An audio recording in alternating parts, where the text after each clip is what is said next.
Paracetamol के अलावा दवाई नहीं मिलेगी। का नाम नहीं सुनाते। अब बूढ़े को डॉक्टर के, इनमें ना करुणा है, ना दया है, ना ममता है इनको। अगर आपकी जेब के 10,000 रुपए कम रह जाएंगे, चाहे आप 5 लाख रुपए दे चुके हो डॉक्टर को, वो आपके मरीज को बाहर नहीं आने देगा। आपको पता है इस बात का? हाँ, पता है कि नहीं पता है? पता है कि नहीं पता है?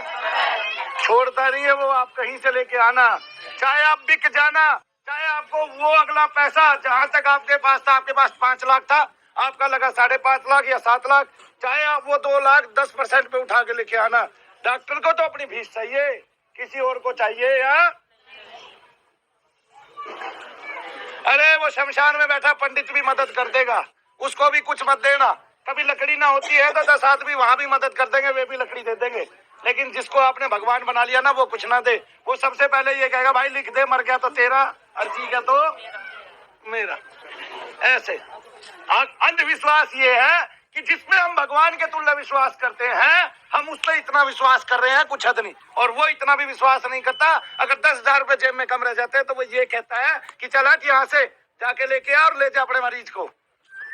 अच्छा, हम उस पर इतना विश्वास कर रहे हैं, हम उसको भगवान मान रहे हैं। कमाल की बात है। देखो हमारा भगवान कैसा निकम्मा निकला। इसलिए भारत का जो भगवान है वो निकम्मा हो गया, क्योंकि भारत ने डॉक्टर को भगवान बना लिया और भगवान को छोड़ दिया सिरे से। अब भगवान का नाम नहीं सुनाते। अब बूढ़े को डॉक्टर के पास ले जाते हैं भगवान मान के, और बूढ़े आदमी के 50 लाख रुपए लेके डॉक्टर ये कहता है कि अब भगवान से प्रार्थना कर लो, शायद आपकी अर्जी स्वीकार हो जाए। कितनी बड़ी बात है। और उसने जितना जिंदगी में कमाया था उतना ही ले लेता है।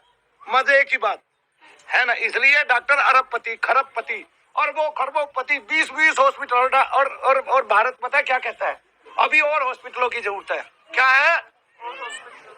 मैं भारत के प्रधानमंत्री को कहना चाहूंगा कि वो ऑस्ट्रेलिया का दौरा करें, इंग्लैंड का दौरा करें और पूछे ऑस्ट्रेलियंस को कि आप कितनी दवाइयां खाते हैं, कितने रोग आपके यहाँ ठीक होते हैं हॉस्पिटल्स में। आपको पैरासीटामोल के अलावा दवाई नहीं मिलेगी। 40 साल से पहले पैरासीटामोल के अलावा कोई दवाई नहीं देते। 1000 बार सोचते हैं एक ऑपरेशन करने के लिए। आपको पता है वहाँ सरकार को खर्चा वहन करना पड़ता है।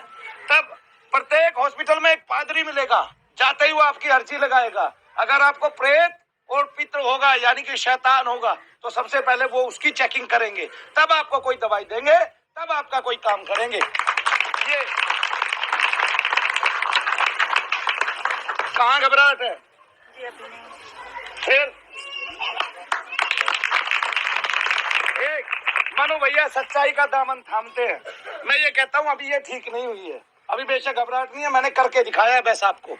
अभी इनको आना पड़ेगा। और लेकिन ये जो 5 लाख रुपए डॉक्टर मांग रहा था, उससे ये फिर भी ठीक नहीं होती, कदापि ठीक नहीं होने वाली थी, कभी भी ठीक नहीं होने वाली थी। मैं लिख के देता हूँ, वरना डॉक्टर गारंटी लेगी इसको ठीक करेंगे, इसकी घबराहट को।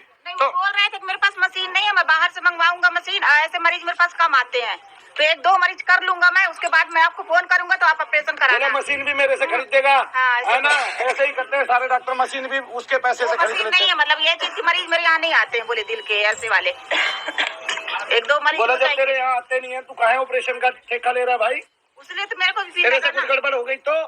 जी सही बात है। तो मेरा मन बदल गया ना मन्नू भैया, बोली इधर आऊंगी मैं, सनी धाम जा रही मैं। अच्छा ठीक। बहन को ली चली आई अपना उनकी आंखों में देखा कुछ गलत तो नहीं लग रहा था? नहीं गलत लग रहा हो तो बता दो, इनकी करा देते हैं आज, पर्ची कटवा देते हैं इनकी। ये बहुत भोले आदमी है, देखो कितने भोले आदमी। ऐसे ही मजाक कर रहा हूँ बहन जी, हंसाने के लिए। आप बड़े दुखी हैं, आप बड़े कष्ट में हैं। कष्ट वाले आदमी को हंसना चाहिए। एक मानव ही तो है जो हंस सकता है, बाकी तो हंस कोई सकता ही नहीं है। और वो दुखी रहते हैं, और अगर दुख में हंस लिया जाए तो भगवान घबरा जाएंगे। बोले ये ससुरे तो दुख में भी हंसते हैं, तब इनको दुख देने का